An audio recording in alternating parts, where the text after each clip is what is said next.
Menarik juga di Jawa Barat ini, tadi kan Kang Emil bilang soal investasi paling banyak di Jawa Barat. Sementara Kang Emil punya program petani milenial yang lagi hits juga ini, lagi rame gitu kan. Saya lihat angka-angkanya tiap tahun yang daftar banyak banget gitu loh. Sesuatu yang tadinya saya pikir, wah kita ini negara agraris tapi akan berhenti sebagai negara agraris. Betul. Pertanyaan saya Kang, apa sih yang menjadi latar belakang Kang Emil punya program ini? Apalagi nih Kang ya, dengan industrialisasi, lahan kan makin sempit. Bagaimana mereka mau dikasih lahan, para petani milenial ini? Alasannya 3, Kang. 1, ada profesor berteori ke saya, the future war starting with the food crisis. Saya bilang gitu. Gitu ya Prof? Iya. Jadi barang siapa tidak siap dalam kedaulatan pangan, Anda korban perang. Ya udah, 1 kan.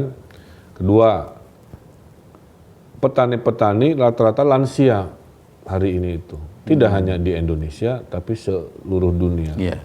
Karena anak-anaknya tidak suka seperti bapaknya, duitnya kecil, panas-panasan, capek, mending pindah profesi. Dan bahaya kan? Yeah. Yang ketiga, pas COVID, semua ekonomi turun, kecuali pangan, kesehatan, dan digital. Nah, dari 3 alasan kedaulatan pangan yang terancam, krisis regenerasi petani, pangan ini adalah industri yang kuat, saya akhirnya menelurkan konsep petani milenial tadi. Mengajak anak-anak yang ke kota, anak-anak desa yang lagi bimbang, tetaplah tinggal di desa.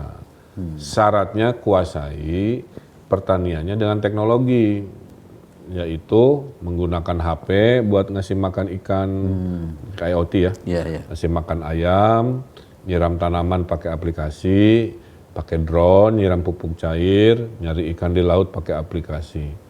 Dengan begitu mereka bisa produktif tanpa harus berpanas-panasan seperti orang tuanya. Ya. Yang ketiga, hasilnya dijual secara online, maka skill digital menjadi penting. Maka tagline-nya adalah tinggal di desa, rezeki kota, bisnis mendunia. Ini menjadi menarik untuk tawaran kepada anak muda Indonesia di masa depan, karena setelah COVID kita tahu, kita bisa kerja dari mana aja, work from anywhere kan, kita tetap produktif. Bahkan Pemprov Jawa Barat minggu lalu meresmikan work from anywhere secara permanen untuk kerja-kerja PNS atau ASN yang tidak ada interaksi dengan publik ya, sehingga menghemat biaya negara, ngurangin stres, tensi, ngurangin kemacetan. Nah kembali ke petani milenial, ternyata sambutannya banyak Kang. Tahun pertama yang daftar 8 ribuan, tahun kedua 20 ribuan, tahun ketiga sekarang ini 30 ribu. Dan saya berhasil mewisuda sekitar total 8 ribu. Kenapa yang diwisuda hanya 8.000? Karena syarat wisuda itu 1. Dalam setahun harus membuktikan pendapatannya, pendapatan kota. Jadi kalau Anda... Standarnya berapa Kang? UMR-nya, UMK-nya, harus di atas UMK. Jadi kalau pendapatannya masih di bawah UMK, konsep petani milenial saya anggap belum berhasil.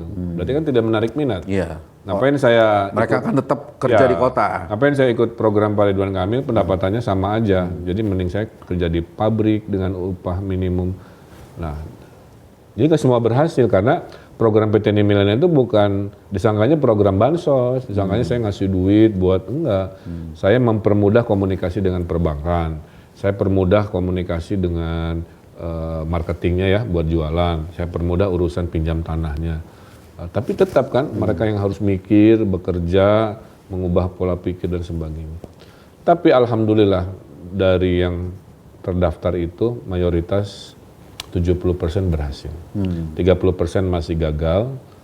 Dan kita klasifikasi yang ada pemula, ada madya, kemudian ada 2 yang sifatnya utama. Jadi ada yang baru memulai pertanian, saya treatment khusus. Atau sudah memulai tapi masih konvensional, di treatment khusus.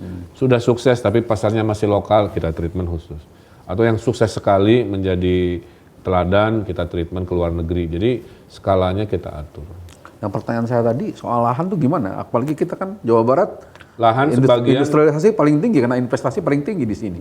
Iya, jadi Jawa Barat itu pabriknya paling banyak, tapi tanah pertanian terjaga. Apa buktinya?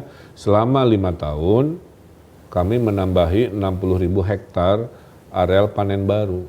Makanya kita surplus 1,3 juta ton beras per tahun. Jadi Jawa Barat itu alhamdulillah Kang, pabrik banyak, tapi beras juga surplus. Karena kayak di kampung saya Kang, di Cianjur ya, itu kebanyakan petani itu hanya petani penggarap. Tanah kebanyakan yang punya orang Bandung dan orang Jakarta. Nah, ini sebenarnya menarik buat mereka untuk tidak urbanisasi ya. Tapi ketika tidak ada lahan, mungkin ini jadi masalah lain sih Kang. Rasanya seperti itu tantangannya. Gitu. Ya, tapi secara umum dari hasil evaluasi masalahnya bukan di tanah. Tanahnya mah tersedia, bisa mereka meminjam dari tanah negara, dari mana. Lebih kepada melakukan teknik-teknik bercocok tanam, atau beternak, ya, atau bertambak yang ujungnya tadi jualannya online, berproduksinya secara digital, menghasilkan pendapatan setara kota. Pokoknya poin saya, gagasan ini paling konkret se-Indonesia, ya sekitar 6.000 sampai 8.000 orang sudah diwisuda, membuktikan tinggal masalah waktu. Suatu hari, ini baru Jawa Barat kan, kalau se-Indonesia kan betapa tanah yang subur ini akhirnya membawa kedaulatan pangan, kemudian regenerasi petani atau petambak atau peternak kan gitu ya. Ujung-ujungnya terbukti bahwa kita bisa sejahtera dimanapun tanpa harus ke kota.